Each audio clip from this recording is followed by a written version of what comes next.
Hi ಸ್ನೇಹಿತರೆ, welcome back to our YouTube channel. First sem result ನಿನ್ನೆ night ಇನ್ನೂ ಬಂದಿದೆ. ನೀವು ಚೆಕ್ ಮಾಡಿ ನೋಡಿರ್ತೀರ. ಯಾರು ಮಾಡ್ಕೊಂಡಿಲ್ಲೋ ಡಿಸ್ಕ್ರಿಪ್ಷನಲ್ಲಿ ಲಿಂಕ್ ಇದೆ, ಚೆಕ್ ಮಾಡ್ಕೊಳ್ಳಿ. ಈ ವಿಡಿಯೋ ಇವತ್ತು ಯಾಕೆ ಮಾಡ್ತಿದ್ದೀವಿ ಅಂದರೆ, ಸ್ವಲ್ಪ ಸ್ಟೂಡೆಂಟ್ಸ್ಗೆ ರಿಸಲ್ಟ್ ವಿಥ್ಹೆಲ್ಡ್ ಅಂತ ತೋರಿಸ್ತಿದೆ ಮತ್ತು USN ಇನ್ವ್ಯಾಲಿಡ್ ಅಂತ ತೋರಿಸ್ತಾ ಇದೆ. ಸೊ ಇದು ಏನಂತ ಹೇಳ್ತೀವಿ, ಫಸ್ಟ್ ಯೂಟ್ಯೂಬ್ಗೆ ಸಬ್ಸ್ಕ್ರೈಬ್ ಮಾಡಿ. ಪಾಸ್ ಆದ ಸ್ಟೂಡೆಂಟ್ಸ್ಗೆ ಕಂಗ್ರ್ಯಾಚುಲೇಷನ್ಸ್. ಹಾಗೆ ಫೇಲ್ ಆದವರು ಚಿಂತೆ ಮಾಡಬೇಡಿ ಸ್ಟೂಡೆಂಟ್ಸ್. ನಾರ್ಮಲ್ ಆಗಿ ಇನ್ನೊಂದ್ಸತಿ ಬರೆಯೋ ಅವಕಾಶ ಇರುತ್ತೆ, ಅಥವಾ ಈಗಲೇ ರಿವ್ಯಾಲ್ಯೂಯೇಷನ್ ಹಾಕ್ಬೋದು. ಈಗ ಫಸ್ಟ್ ರಿಸಲ್ಟ್ ಚೆಕ್ ಮಾಡಿದಾಗ ಯಾಕೆ ವಿಥ್ಹೆಲ್ಡ್ ತೋರಿಸ್ತಿದೆ ಅಂದರೆ, ನೀವು ಎಕ್ಸಾಮ್ ಬರೆದಾಗ ನೀವು USN ಅಥವಾ ಬುಕ್ಲೆಟ್ ನಂಬರ್ನ ಮಿಸ್ಟೇಕ್ ಮಾಡಿರ್ಬೋದು ಎಕ್ಸಾಮ್ನಲ್ಲಿ.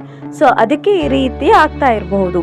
ಇದನ್ನು ನಿಮ್ಮ ಕಾಲೇಜಲ್ಲಿ HOD ಅಥವಾ ಪ್ರಾಕ್ಟರ್ಗೆ ಈ ಥರ ಬರ್ತಿದೆ ಅಂತ ತಿಳಿಸಿ ಅವ್ರು ಚೆಕ್ ಮಾಡಿ ವಿತಿನ್ 2 to 3 ಡೇಸಲ್ಲಿ ನಿಮ್ಮ ರಿಸಲ್ಟ್ ಅಪ್ಡೇಟ್ ಆಗುತ್ತೆ.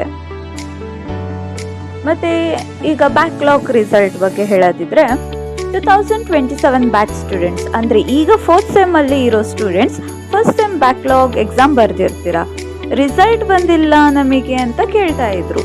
ಸೊ ಇದು ಯಾಕೆಂದರೆ ಫ್ರೆಷರ್ಸ್ ಅಂದರೆ ಈಗ ಯಾರು ಫಸ್ಟ್ ಸೆಮ್ಮು ಅಡ್ಮಿಷನ್ ಆಗಿರ್ತಾರೆ, ಈಗ ಯಾರು ಫಸ್ಟ್ ಸೆಮ್ ಎಕ್ಸಾಮ್ ಬರೆದಿರ್ತಾರೋ ಅವರಿಗೆ ಮಾತ್ರ ಈ ರಿಸಲ್ಟ್ ಬಂದಿದ್ದು. ಬುಕ್ ರಿಸಲ್ಟ್ ಈ ಮಂತ್ ಒಳಗೆ ಬರುತ್ತೆ ಅಂತ ಅಪ್ಡೇಟ್ ಬಂದಿದೆ. ರಿವ್ಯಾಲ್ಯೂಯೇಷನ್ ಹಾಕಬೇಕಾ ಬೇಡವಾ ಅಂತ ತುಂಬ ಸ್ಟೂಡೆಂಟ್ಸ್ಗೆ ಡೌಟ್ ಇರುತ್ತೆ. ನಿಮಗೆ ಕಾನ್ಫಿಡೆನ್ಸ್ ಇದ್ದರೆ, ನೀವು ಪಕ್ಕ ಬರೆದಿದ್ದೀನಿ ಅನ್ನೋ ನಂಬಿಕೆ ಇದ್ದರೆ ನೀವು ಖಂಡಿತವಾಗಿ ಹಾಕಿ, ಮಾರ್ಕ್ಸ್ ಬಂದೇ ಬರುತ್ತೆ. ರಿವ್ಯಾಲ್ಯೂಯೇಷನ್ನ ವಿತ್ ಫೋಟೋ ಕಾಪಿ ಹಾಕಿದ್ರೆ ಬೇಗನೆ ನಿಮ್ಮ ಆನ್ಸರ್ ಶೀಟ್ ರಿವ್ಯಾಲ್ಯೂಯೇಟ್ ಆಗುತ್ತೆ. ಅದಕ್ಕಾಗಿ ಫೀಸ್ ಸ್ಟ್ರಕ್ಚರ್ ಬಂದು 600 per ಸಬ್ಜೆಕ್ಟ್ ಇದೆ, ವಿತ್ ಫೋಟೋ ಕಾಪಿ ಅಂದರೆ 450 ಇರುತ್ತೆ. ಸೊ ಯೋಚನೆ ಮಾಡಿ ಒಂದ್ಸತಿ ಪೇರೆಂಟ್ಸ್ ಅಥವಾ ಟೀಚರ್ನ ಗೈಡ್ ತಗೊಂಡು ರಿವ್ಯಾಲ್ಯೂಯೇಷನ್ ಹಾಕಿ.